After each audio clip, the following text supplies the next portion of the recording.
अस्सलामुअलैकुम नाजरीन कराम, नई वीडियो में आपको खुश आमदीद कहते हैं। जलती पर तेल पड़ चुका है और लोहा गर्म देखकर सदर मुमलिकत ने हथौड़ा चला दिया है। आज बहुत बड़ी खबर सामने आई है और सदर मुमलिकत ने अपनी तरकश में जो आखिरी और सबसे अहम तीर मौजूद था वो तीर चला दिया है। एक जानिब तो सदर ने ये क्लियर मैसेज दे दिया है कि सदर मुमलिकत घर नहीं जा रहे, बल्कि आइन शिकन जो भी यहाँ पर इकदाम करेगा उसे घर तक पहुँचा के आएंगे। इस सब में सदर मुमलिकत ने पूरे निज़ाम को घेर लिया है जो कि आइन शिकनी और दीगर मामलात की तरफ जा रहा था। ताकतवरों ने भी चूड़ी कस दी है और चीखें इस वक्त बुलंद हो चुकी हैं। खेल बहुत ही दिलचस्प होता जा रहा है। सुप्रीम कोर्ट ऑफ पाकिस्तान के चीफ जस्टिस उमरता बंदयाल के रिमार्क्स और तहरीरी फैसले के बाद और कल जस्टिस आमिर फारूक के सबसे बड़े इम्तिहान के बाद कल उन्होंने केस आराम से सुनना था। चीफ जस्टिस ने कह दिया कि सुबह ये केस सुने, 1 बजे तक केस सुने, 2 बजे हम अदालत लगाएंगे। और अगर इस्लामाबाद हाई कोर्ट ने अपना कंडक्ट वही रखा, रवैया वही रखा, पीटीआई भी खुलकर इस्लामाबाद हाई कोर्ट के चीफ जस्टिस के सामने आ चुकी है। कोर कमेटी इस हवाले से अपनी चीज़ें वाज़ेह कर चुकी है। अब आप ये देखें कि चीखें किस तरह से बुलंद होना शुरू हो गई हैं। एक जानिब पाकिस्तान पीपल्स पार्टी ये बात कर रही है कि वज़ीर आला सिंध को कौंसल ऑफ कॉमन इंटरेस्ट यानी मुश्तरका मफादात कौंसल में नहीं जाना चाहिए था। वो सवालात उठा रहे हैं कि पंजाब और खैबर पख्तूनख्वा के 2 वज़राए आला तो मुंतखब ही नहीं, वो किस तरह से सीसीआई के अंदर यानी मुश्तरका मफादात कौंसल में मरदम शुमारी के अहम तरीन मामलात पर सूबों की नुमाइंदगी कर सकते हैं। अब ये सारे सवालात उठ रहे हैं। आप ये देखें कि ऑफिशियल सीक्रेट एक्ट और आर्मी एक्ट के मामले पर सदर मुमलिकत ने जो स्टैंड लिया उसमें ये सारी जमातें अब पीछे बैक फुट पे हैं, क्योंकि इन्हें अंदाज़ा हो चुका है। फैसल करीम कुंडी जो तर्जुमान हैं पीपल्स पार्टी के, वो ये बात कर चुके हैं कि ये कवानीन जो हमसे बनवाए गए ये अब हमारे ही खिलाफ इस्तेमाल होने हैं। अब नाज़रीन इकराम, इन्हें पता है ये काने हैं, क्या मामला था ये किसी की समझ नहीं आ रही, लेकिन अब इन्हें समझ आ चुकी है। अब आप ये देखें कि पीडीएम के तर्जुमान और मौलाना फजलुर रहमान की जमात से ताल्लुक़ रखने वाले काफ़ी वोकल शख्सियत हैं, हाफिज़ हमदुल्ला, उनका कहना है कि फरवरी में इंतखाबात ना हुए तो फिर खामोश आमरीत होगी और ऐसे अमल पर सियासी जमातें इंतखाबात के लिए तहरीक चलाने पर मजबूर होंगी। अब ये एक बड़ा क्लियर मैसेज है पीडीएम की तरफ से। Peoples Party already on board है, जेयूआई ऑन बोर्ड आ चुकी है। पीडीएम के तर्जुमान ने इंतखाबात की ताख़ीर से के हवाले से कहा कि अगर फरवरी में भी इंतखाबात नहीं होते तो ये आइन से मावरा काम होगा और इसे दवाम देने की कोशिश नेक नियति नहीं होगी। उन्होंने कहा कि ऐसे अमल पर सियासी जमातें इंतखाबात के लिए तहरीक चलाने पर मजबूर हो जाएंगी। मुझे नज़र आ रहा है और महसूस हो रहा है कि ये मजबूरी सियासतदानों पर आएगी। इस तहरीक के लिए तमाम जमातों की वहदत का नुक्ता फजलुर रहमान होंगे। तर्जुमान पीडीएम ने कहा कि एक दिन ये सारे सियासतदान कहेंगे जो नारा पीटीआई चेयरमैन का है वही नारा मुस्लिम लीग नून का होगा। अब जेयूआई ये बात कर रही है, पीडीएम के तर्जुमान ये बात कर रहे हैं, फजलुर रहमान के तर्जुमान ये बात कर रहे हैं कि एक वक्त आएगा जो नारा इमरान खान का है वही नारा नवाज शरीफ को लगाना पड़ेगा।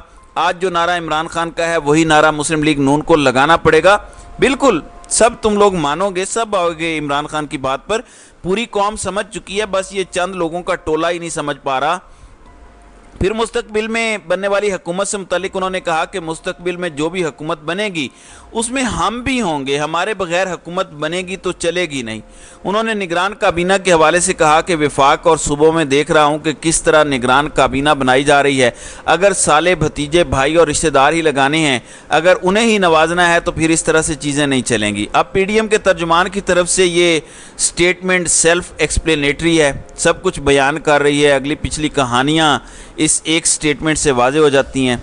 दूसरी जानिब अगर पीडीएम की जमातों बिलखुसूस मुस्लिम लीग नवाज़ को देखा जाए, मरियम नवाज़ का कल का केस नैब ने वापस लिया कि नैब तरामीम का जो मामला है, अब ये चूचू का जो मुरब्बा था, मिक्स अचार भानमती का कुंबा जो पाकिस्तान पर 16 महीने मुसल्लत रहा, इस दौर के अंदर इन्हें क्या बचा, इन्होंने क्या खोया क्या पाया? एक चीज़ इन्हें बची और वो था एनआरओ, और वो थी नैब तरामीम और दीगर तमाम तर मामलात के ज़रिए ख़ुद को एनआरओ देना। अब इस हवाले से भी इनके सर पर तलवारें लटक रही हैं, इसलिए चीखें बुलंद हो रही हैं।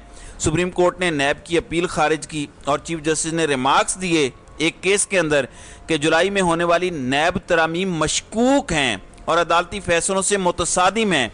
نیب پروسیکیوٹر نے کچھ چیزیں بتائیں، لیکن چیف جسٹس نے جو نیب ترامیم کے حوالے سے ریمارکس دیے ہیں کہ نیب ترامیم مشکوک ہیں، یعنی یہ ایک واردات ہیں۔ مشکوک کیا چیز ہوتی ہے جس پہ شک ہو کہ یہ کیوں کیا جا رہا ہے، اور جو عدالتی فیصلے ہیں نیب ترامیم ان عدالتی فیصلوں سے متصادم ہیں، یہ کہنا ہے پاکستان کے چیف جسٹس کا۔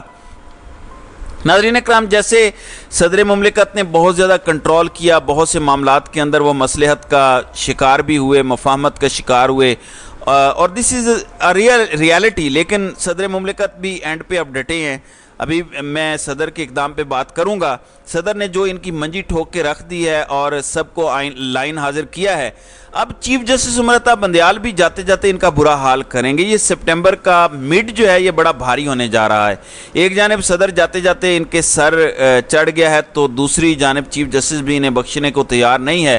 چیف جسٹس نے بھی آئین اور قانون کا ہتھوڑا جو اپنے ہاتھ میں اٹھایا ہے، چیخیں کہاں کہاں سے بلند ہو رہی ہیں۔ اب مریم نواز ٹویٹ کرتی ہیں، انہوں نے کہا کہ چیف جسٹس پاکستان نے عمران خان کی جو وکالت کر رہے ہیں، یہ نہ عمران خان کو اچھا بنا سکتا ہے نہ انہیں اچھا بنا سکتا ہے۔ عمران خان کے حوالے سے یہ ریمارکس اتنے گراں گزرے ہیں، نون لیگ کے اوپر یہ بجلیاں بنے ہیں، ان کی چیخیں بلند ہو رہی ہیں، انہیں سمجھ نہیں آ رہی کہ ان کے ساتھ ہوا کیا ہے اور انہوں نے کرنا کیا ہے۔ مریم نواز کی اس ٹویٹ سے آپ ان کی تکلیف کا اندازہ کر سکتے ہیں۔ اب نواز شریف بھی چپ نہیں رہ سکے اور وہ کہتے ہیں کہ چیف جسٹس توشہ خانہ سے القادر ٹرسٹ تک کرپشن میں ملوث شخص کو بچانے کے لیے سرگرم ہے۔ لندن میں میڈیا سے گفتگو کرتے ہوئے نواز شریف نے کہا کہ چیف جسٹس عمران خان کو بچانے میں لگے ہیں، وہ جانتے ہیں یہ بندہ کرپٹ ہے اور اس نے پاکستان کو تباہ کیا ہے۔ اپوزیشن نے سوائے دھرنوں اور احتجاجی مظاہروں کے سوا کچھ نہیں کیا، اقتدار میں آ کر بھی اس نے کوئی کسر نہیں چھوڑی۔ یہ ایک بھگوڑا عدالتوں سے مفرور کنوکٹڈ شخص یہ بات کر رہا ہے۔ پھر کہتے ہیں کہ امریکہ جا کر اس نے کہا کہ جیل میں نواز شریف کے کمرے سے پنکھا اور اے سی سب کچھ اتروا دوں گا۔ دھرنوں کے وقت کہتا تھا کہ نواز شریف کے گلے میں رسا ڈال کر گھسیٹ کر نکالوں گا۔ اس شخص کے لیے چیف جسٹس آف پاکستان اپنے کیریئر کو داؤ پر لگا رہے ہیں، یعنی یہ چیف جسٹس کو دھمکی دے رہے ہیں کہ آپ کا کیریئر داؤ پر لگے گا۔ نواز شریف کا کہنا تھا کہ کون نہیں جانتا کہ اس کو لانے والے جنرل باجوہ اور جنرل فیض تھے۔ ثاقب نثار ریکارڈ پر ہیں کہ نواز شریف مریم نواز کو جیل میں ڈالنا ہے اور عمران خان کو لانا ہے۔ انہوں نے ساتھ میں یہ بھی کہا کہ یہ ان لوگوں کا فیصلہ ہے۔ وہ کون تھے؟ وہ جنرل باجوہ اور جنرل فیض تھے۔ پھر نواز شریف نے کہا کہ سپریم کورٹ کے سابق چیف جسٹس صاحبان نے ہمارے خلاف کیا کچھ نہیں کیا، ان کے بارے میں اندر سے گواہیاں آ رہی ہیں، جیسے شوکت صدیقی سینئر جج تھے، ان کی گواہی سے بڑا کیا ہو سکتا ہے۔ یعنی یہ کہہ رہے ہیں کہ میرے ٹائم پہ تو میرے ساتھ یہ سب کچھ ہوتا تھا، عمران خان کے حق میں یہ ہو رہا ہے۔ تو چیخیں تو بلند ہو چکی ہیں اور یوں لگتا ہے کہ طاقتوروں نے بھی ان کی رسی کسی ہے، ان کی چوڑی کس دی ہے اور ان کے نٹ بولٹ اچھے خاصے ٹائٹ کیے ہیں ان دا پاسٹ فیو ڈیز۔ اور اب جو صدر مملکت نے کام کیا ہے اس کی وجہ سے اب آپ دیکھیں گے کہ یہ مزید تلملا اٹھیں گے، ان کے منصوبے خاک میں مل رہے ہیں۔ مسئلہ سارا یہ ہے، صدر مملکت عارف علوی نے ایک بہت بڑا اقدام کیا، اور چونکہ یہ الیکشن سے بھاگ رہے تھے، سارے کا سارا نظام آپ کو پتہ ہے کہ کس جانب جا رہا ہے۔ صدر مملکت عارف علوی نے ملک میں عام انتخابات کی تاریخ کے فیصلے کے لیے چیف الیکشن کمشنر سکندر سلطان راجہ کو خط لکھ دیا ہے۔ صدر مملکت عارف علوی کی جانب سے چیف الیکشن کمشنر سکندر سلطان راجہ کو لکھے گئے خط میں آج یا کل ملاقات کی دعوت دی گئی ہے، اس سے زیادہ آگے نہیں۔ عارف علوی کی جانب سے لکھے گئے خط میں کہا گیا ہے کہ صدر مملکت نے 9 اگست کو وزیر اعظم کے مشورے پر قومی اسمبلی کو تحلیل کیا۔ صدر آئین کے آرٹیکل 48 کے سب کلاز 5 کے تحت اسمبلی کے عام انتخابات کے انعقاد کے لیے تحلیل کی تاریخ کے 90 دن میں تاریخ مقرر کرنے کے پابند ہیں۔ صدر نے کہا کہ انہیں آئین میں یہ ذمہ داری دی گئی ہے، پابندی ہے، صدر نے اپنا کام پورا کرنا ہے، صدر نے 90 دن میں انتخابات کی تاریخ دینی ہے۔ خط میں یہ بھی کہا گیا کہ چیف الیکشن کمشنر کو آج یا کل صدر کے ساتھ ملاقات کے لیے مدعو کیا جاتا ہے تاکہ عام انتخابات کے لیے مناسب تاریخ طے کی جا سکے۔ صدر عارف علوی نے جس طریقے سے طلب کیا ہے اور بلایا ہے چیف الیکشن کمشنر سکندر سلطان راجہ کو، اب ان کے لیے یہ ایک بڑا چیلنج ہوگا۔ اس سے پہلے بھی ایسے معاملات ہوئے ہیں، پنجاب کے معاملے پر بھی چیف الیکشن کمشنر کو بلایا گیا تو وہ نہیں آئے، لیکن انہیں خط کے الفاظ پر بڑی تکلیف پہنچی تھی کہ چیف الیکشن کمشنر کو صدر نے ایسے بلایا۔ بھائی صدر ریاست کا سربراہ ہے، پھر سپریم کورٹ کے فیصلے الیکشن کمیشن کے اوپر داغ ہیں، یہ داغ وہ دھو نہیں پائے جس کے اندر الیکشن کمیشن کی بدنیتی، یہ ساری چیزیں آن دا ریکارڈ ہیں۔ ہمارے لیے سب کچھ مقدم، ہمارے لیے سب سے مقدم کیا ہے؟ हमारे लिए सबसे मुकद्दम पाकिस्तान का आइन है, पाकिस्तान का कानून है, पाकिस्तान के इदारे हैं। पाकिस्तान के इदारों के अंदर पाकिस्तान की जुडिशरी के जुडिशल ऑर्डर्स से ज़्यादा हमारे लिए मुकद्दम कुछ भी नहीं हो सकता। इनके अंदर इलेक्शन कमीशन पर बहुत से सवालिया निशान खड़े किए गए। इलेक्शन कमीशन की बायसनेस पर बहुत से सवालात आए। इलेक्शन कमीशन के एक्ट्स ने बहुत सी चीज़ों पर सवालात खड़े किए। ये बात मैं नहीं कर रहा, और मैं समझता हूँ कि इदारों को गैर मुतनाज़ रहना चाहिए और इदारों से ज़्यादा कोई मुकद्दम नहीं हो सकता। और इसके अंदर जो है वो इलेक्शन कमीशन के ऊपर बहुत ज़्यादा सवालात जो हैं वो खड़े हो चुके हैं। लेकिन हमें इलेक्शन कमीशन और इलेक्शन कमिश्नर का ताकतवरों के तलवे चाटने का अमल भी नज़र आ रहा है। अब सदर मुमलिकत आरिफ अलवी ने जो आखिरी तीर चलाया है और टफ़ टाइम जो दिया है वो आपके सामने है, जबकि दूसरी जानिब सदर मुमलिकत को भी टफ़ टाइम दिया जा रहा है और सदर के सेक्रेटरी वक़ार अहमद ने भी ख़त लिखा है। लेकिन क्या सदर मुमलिकत पीछे हट रहे हैं? सदर मुमलिकत क्या बैक फुट पे जाने को तैयार हैं? बिल्कुल भी नहीं। और आज आरिफ अलवी ने इसका अमली नमूना दे दिया है। पहले तो हमें अंदाज़ा था कि सदर डट गए हैं, जबकि आज उन्होंने इसका सबूत दे दिया है और अमली कदम उठा दिया है।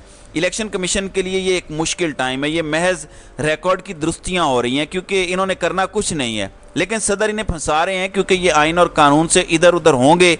सदर इनके आगे फील्डिंग लगा रहे हैं। कल को जब अदालतों में मामलात जाएंगे ये ख़त लगे होंगे कि सदर ने अपना हिस्सा डाला था। ये गलती कहाँ पर थी, कौन आइन के बरखिलाफ जा रहा था, कौन आइन शिकनी कर रहा था, ये हर चीज़ तारीख का हिस्सा बनेगी और रिकॉर्ड का हिस्सा बनेगी। तो नाज़रीन कराम, आपकी इस वीडियो के हवाले से क्या राय है? आप अपनी राय का इजहार कमेंट सेक्शन में ज़रूर कीजिएगा।